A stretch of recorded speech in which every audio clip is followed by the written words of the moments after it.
Assalamu alaikum. This is Pratusha Burwal welcoming you to the English news from Btv-Chattogram. Let's begin with the top stories. Time to build a country. BNP's victory means people's victory, comments BNP Chairman Tarique Rahman.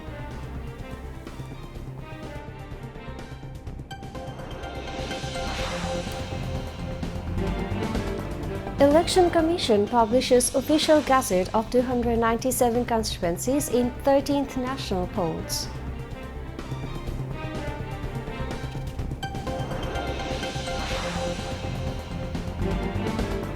No return to old system, majority mandate reform in state structure, says Ali Riaz.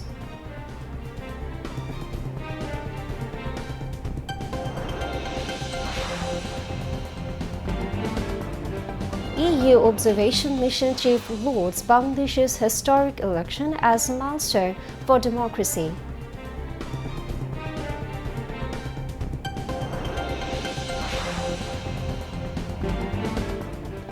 US military preparing for weeks-long operations against Iran.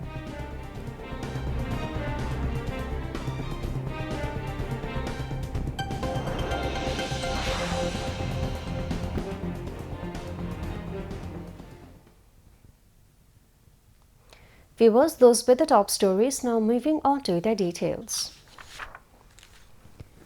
BNP Chairman Tarique Rahman has said that the victory of the BNP belongs to the people of Bangladesh. In a democratic country, we are all now free. He made the remarks at a post-election press conference held this afternoon at the Intercontinental Hotel in Dhaka. In the briefing, Tarique Rahman congratulated all parties that participated in the election and expressed the expectation of responsible behavior from the opposition. He said that Bangladesh has embarked on a democratic path. National unity is our strength and division is our weakness. The deteriorated law and order situation will be improved. Tarique Rahman stated that the BNP will work in a united manner to improve the living standards of the people, and everyone must act responsibly in the journey of the rebuilding the country. He also said that all promises made to the people will be implemented by the BNP in phases. Tarique Rahman emphasized that peace and law and order must be maintained at all costs. No injustice or illegal activity will be tolerated. Regardless of party, religion, caste, or differing opinions, no excuse will justify the strong attacking the weak. Justice will be guiding principle. He added that if the rule of law is not established, all our efforts will be in vain. The Election Commission has published the official gazette of the results of the winners of 297 constituencies in the 13th National Parliament election. After the approval of the commission led by Chief Election Commissioner A.M.M. Nasiruddin, the gazette signed by EC Secretary Akhtar Ahmed was published on Friday night. Although the election was held in 299 constituencies, the gazette has been published for 297 seats. As per the court's instruction, the results of the two constituencies in Chattogram will be published later. In addition, the election in Sherpur 3 constituency was postponed due to the death of Jamaat candidate. Meanwhile, with the publication of the gazette, the government has taken initiatives to administer the oath to the newly elected members of parliament soon. Interim Government Chief Advisor Professor Mohammad Yunus has extended congratulations, thanks and gratitude to BNP Chairman Tarique Rahman, Jamaat-e-Islami Amir Dr. Shafiqur Rahman and NCP convener Nahid Islam for playing an important role in making the election festive and peaceful through their responsible conduct. Today, he spoke with these leaders of the Bangladesh Nationalist Party BNP, Bangladesh Jamaat-e-Islami and National Citizens Party NCP in separate telephone calls. During the conversations, the chief advisor said that due to the moderation, restraint and responsible behavior of the political parties, a festive and peaceful environment was maintained across the country during the election. He first spoke with Tarique Rahman and congratulated him on his party's overwhelming majority victory. Later, he thanked Shafiqur Rahman and Nahid Islam for their success and for taking on responsible roles following the election. He expressed hope that political parties will continue to play cooperative and positive roles in the future to maintain the democratic process and urge all to work together to fulfill the expectations of the nation's people. Chief Advisor Special Assistant Professor Ali Riaz urged the political parties to implement the reforms showing respect to referendum verdict. He made the remarks at a press briefing at the Foreign Service Academy in Dhaka this morning. The citizens of Bangladesh gave, in a clear and unequivocal manner, their verdict for the constitutional reforms proposals contained in the July National Charter, he said. Professor Riaz added, the verdict demonstrates that a large majority of citizens do not wish to return to the old system or maintain the status quo. Instead, they want change and reform in state structure. Professor Riaz also urged political parties to continue the respect for differing opinions, tolerance and tradition of compromise that was demonstrated during discussions at the National Consensus Commission. The verdict reflects the people's commitment to fulfilling that responsibility, he said.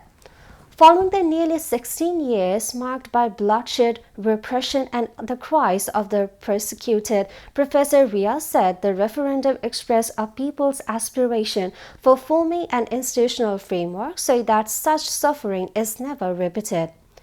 Addressing young people in particular, he urged them to take the lead in building the future Bangladesh. Referring to the figures of voter turnout in the referendum, Professor Riaz stressed that the referendum results should not be viewed merely in numerical terms. He expressed gratitude to all for extending the wide-ranging support during the awareness campaign on referendum. Professor Riaz specially mentioned the families of the July martyrs, July fighters and July political detainees, the anti-discrimination student movement, Sushashoner Jonno Nagorik Sujon, groups advocating for increasing the age limit for government jobs and general students, saying they took the initiative to organize and campaign actively in support of the referendum.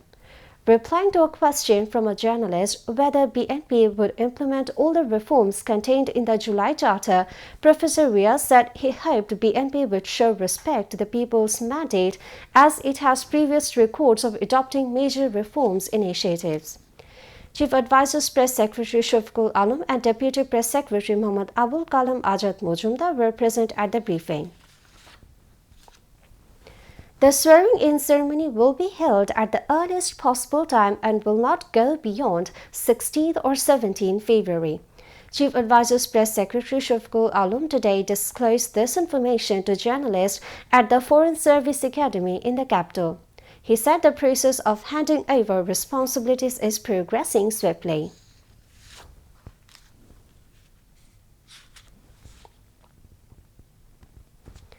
European Union Election Observation Mission Chief Ivor Sijovs has said that the success Bangladesh has demonstrated in its democratic journey will remain a part of history. He made the remarks today at a press conference held at a hotel in the capital to present the mission's preliminary election observation report. At the event, the head of the EU Election Observer Team also commented that the 13th National Parliamentary election was competitive. Ivor Sijov said that EU observers monitored 805 polling stations. The election was conducted in an acceptable manner and in accordance with the rule of law. He noted that the Election Commission worked with transparency. Mentioning that the Election Commission carried out its professional responsibilities properly, he said that candidates were able to campaign and conduct outreach freely during the campaign period. Ivor Sijovs also remarked that the way political parties peacefully accepted both victory and defeat after the election is commendable. Today is Pohila Falgun, the first day of Bangla month Falgun. The spring or Boshantu begins on the first day of Falgun.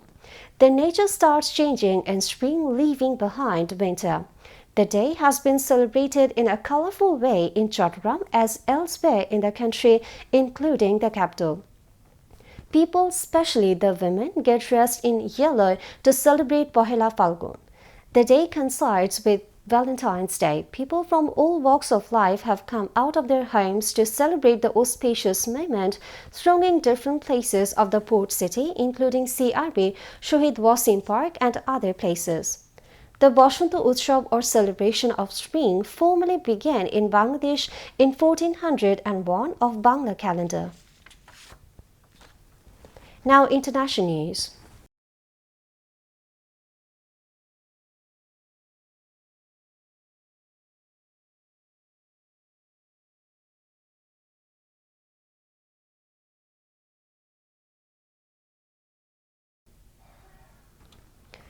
The U.S. military is preparing for the possibility of sustained and weeks-long operations against Iran if President Donald Trump orders an attack.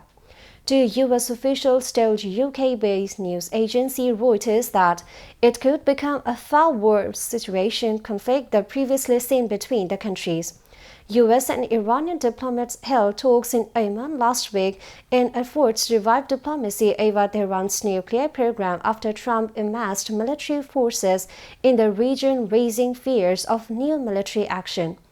U.S. officials said on Friday that the Pentagon was sending an additional aircraft carrier to Middle East, adding thousands more troops along with fighter aircrafts, guided missile destroyers, and other firepower capable of waging attacks and defending against them. Trump, speaking to U.S. troops on Friday at a base in North Carolina, said it had been difficult to make a deal with Iran.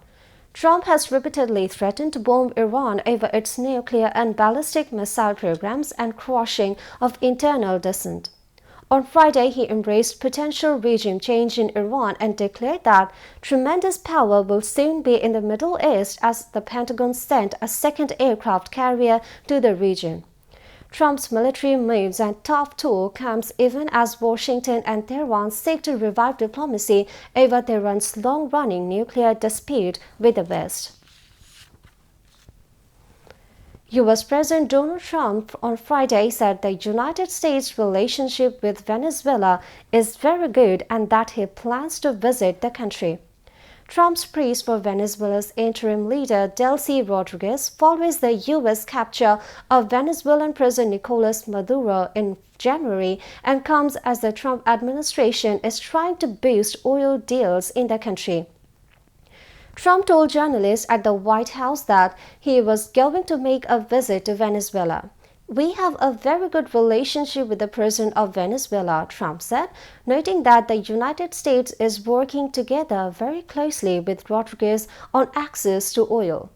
Trump administration officials in recent weeks made clear that the U.S. did not recognize Rodriguez's interim government as legitimate. U.S. Energy Secretary Chris Wright in Venezuela on Thursday said Rodriguez is the interim president working with the United States.